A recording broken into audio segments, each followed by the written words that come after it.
ছোটবেলা থেকেই আমরা আমাদের পাঠ্য বই কিংবা অন্যান্য বইতে যখন বাংলার ইতিহাস সম্পর্কে পড়েছি, তখন জেনেছি এই বাংলায় অনেক নবাব, রাজা, বাদশাহ, জমিদারের বসবাস ছিল। সেই ইতিহাসকে কাছ থেকে দেখার জন্যই আমরা আজকে চলে এসেছি একটা জমিদার বাড়িতে। এই জমিদার বাড়িটি প্রায় 60% জমির উপর নির্মিত বিশাল জমিদার বাড়ি। জমিদার বাড়ির সামনের ফটকটি দ্বিতল ভবন এবং খুব সুন্দর কারুকার্য করা। ইংরেজি 1947 সালে দেশ বিভাগের পরে জমিদাররা এই দেশ ত্যাগ করেন। আমি এখন যেখানে আছি এটা হলো পুরো জমিদার প্রাসাদের শৌচাগার, মানে এই পাশেই শৌচাগারের ব্যবস্থা ছিল তৎকালীন সময়ে, এখনো আছে। কেমন আছেন? ভালো আছি। কতদিন যাবত এখানে আছেন আপনারা? এখানে 40-45 আপনার কি জমিদারি বংশধর নাকি? না, আমরা এখানে ভাড়া থাকি। জমিদারি বংশধর তো আমরা দেখি নাই, এরা তো চলে গেছে ইন্ডিয়া বেচা গেছে আর কি। এটা কি এখন মালিকানাধীন না সরকারি? মালিকানা। মালিকানা। এখানে কত টাকা ভাড়া দেন আপনি? এখানে ভাড়া দিই 400 টাকা, 4 রুমে দিয়ে 1600 টাকা ভাড়া। 40 বছর ধরে আছেন, তার মানে কি এখানকার স্থানীয় না আপনারা? না, 40 বছর ধরে এখানেই ভাড়া রয়েছে। জমিদাররা যেগুলো ইউজ করতো, ব্যবহার করতো, ওই আসবাবপত্র কি আছে এখানে? না, এখানে নাই, আমরা আগে দেখি নাই। আমরা এসে আগে দেখি পাই নাই আর কি, বা বলতে পারতাম না। এখানকার কোন জমিদার ছিল এগুলো না, তাদের নাম কি জানেন আপনি? তার নাম হচ্ছে ভুইয়া। ভুইয়া। ভুইয়া। তৎকালীন সময়ে 3 জন জমিদার ছিল এখানকার, সর্দার আর তেলি আর হলো ভুইয়া। হ্যাঁ, সর্দার বাড়িটা হলো ওইখানে, তেলি বাড়িটা হলো বই, আর এগুলো ভুইয়া বাড়ি। এখানকার যে মালিক আছে, পুরো জায়গাটা কি তার একারই না? তিনজন মিললে আর কি, একজন হলো অর্ধেক আর দুইজন হচ্ছে অর্ধেক। জমিদাররা যেরকম রেখে গেছে ওরকমই আছে, এটা সংস্কার করে নাই বা মেরামত কিছু করে নাই, দেখতেছি ভেঙে গেছে অনেক এটা জায়গায়, মেরামত করেন, এরকমই আছে। এরকমই হয়েছে। তা আপনারা যেখানে থাকতেছেন পানি পড়ে, এগুলো কিছু বলেন না? না, আমার রুমে তো এখন পানি পড়ে না, পানি পড়ে না, না? মানে অন্য রুমে পানি পড়ে। তৎকালীন সময়ে এই গোপালদি এরিয়ায় 3 জন জমিদার বংশ ছিল। প্রথম জন হলো সর্দার জমিদার বংশ, দ্বিতীয় হলো তেলি জমিদার বংশ, তৃতীয় হলো ভুইয়া জমিদার বংশ। এটা হলো ভুইয়াদের বাড়ি, মানে ভুইয়া জমিদার বাড়ি। যাওয়া যাবে? হ্যাঁ, লোক থাকে? আচ্ছা, এর ভিতরে লোক থাকে, যাওয়া যাবে না। জমিদাররা দেশ ত্যাগের পরে এই বাড়িটির কপাল পুড়েছে। শান শৌকতপূর্ণ এই বাড়িটি অযত্নে অবহেলায় দিনে দিনে হয়ে পড়েছে ভুতুড়ে বাড়ি, এবং এখান থেকে চুরি হয়েছে অনেক মূল্যবান বস্তু। ভুইয়া জমিদার বাড়ির জমিদার ছিলেন 2 ভাই, হরিচন্দ্র ভুইয়া ও কানাইচন্দ্র ভুইয়া।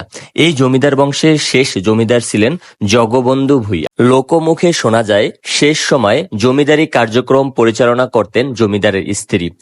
এই জমিদাররা মূলত ছিল বণিক, তাদের ব্যবসার প্রসার ছিল ঢাকা, চট্টগ্রাম এবং কলকাতাতে। আমি এখন যাচ্ছি জমিদার বাড়ির পশ্চিম সাইডে।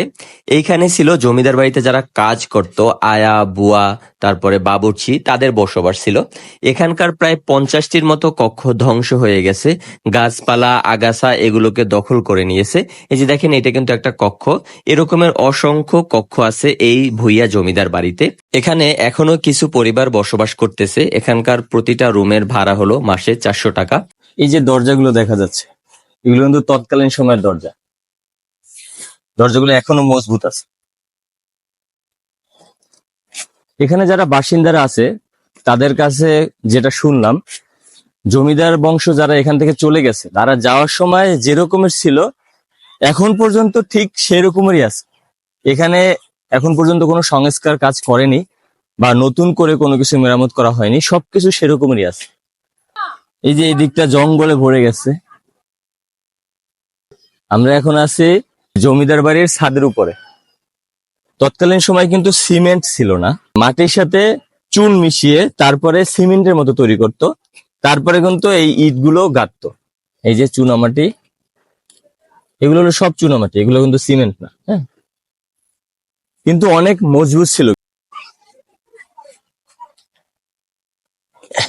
এই যে আমি এখানে আসলাম, এটা হলো অন্য বিল্ডিং এর ছাদ আর এটা হলো অন্য বিল্ডিং এর ছাদ, পাশাপাশি।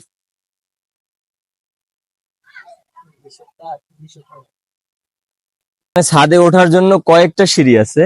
ওই পাশে ছিলাম একটু আগে আমরা, এখন আসলাম এই পাশে। এখান থেকে আবার সিঁড়ির নামা জায়গা আছে। এই যে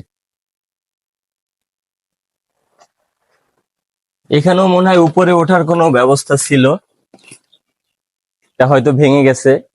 এটা হলো এই জমিদার বাড়ির সবচেয়ে বড় বিল্ডিং, একদম উঁচু ছাদ। এই ফলটার নাম কি আমি জানি না, কিন্তু ফলটা দেখতে অনেক সুন্দর। যদি কেউ নাম জানেন তাহলে কমেন্ট করে জানাবেন। এটা কি ধুমুর ফল না? আমি যতদূর চিনি এটা বহই ফল, এটা নিম গাছ। এখানে লোক থাকে, লক করা। আমরা এখান দিয়ে নেমে যাই, চলেন। তৎকালীন সময়ে এই গোপালদি এরিয়ায় ভূঁইয়া জমিদাররা ছিল অনেক প্রভাবশালী জমিদার বংশ, এবং একটা প্রবাদ আছে, মানে লোকমুখে শোনা যায় এই জমিদার বাড়ি থেকে কখনো কেউ খালি হাতে ফেরত যায়নি। মানে এই জমিদার বাড়িতে যদি কেউ আসতো তাদেরকে খালি হাতে ফেরত দেওয়া হতো না। তার মানে বোঝাই যাচ্ছে যে এই জমিদাররা ছিল অনেক দানশীল এবং অনেক উদার মনের মানুষ। এটা হলো বৈঠকখানা। এখানে তো জমিদাররা বসতো, বা জমিদারের যারা বংশধর ছিল তারা এখানে বসতো। এই দেখেন কত সুন্দর লাগতেছে। এটা হলো জমিদার বাড়ির একদম মূল ফটক, মানে সামনের অংশটা। দেখেন, আমি একটু বসি এখানে, ভাবতেই ভালো লাগে।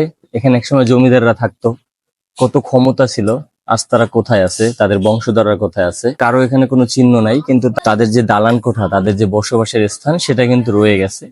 আমরা এখন আছি ২৫০০-এর গোপালদি গ্রামের একটা জমিদার বাড়ি। এখানে আশেপাশে তৎকালীন সময়ে ৩ জন জমিদার ছিল। সেই ৩ জন জমিদারের ভিতরে এটা হলো একটা জমিদার বংশ, ভূঁইয়া জমিদার বংশ। আপনাদেরকে পুরো বাড়িটা ঘুরে ঘুরে দেখালাম।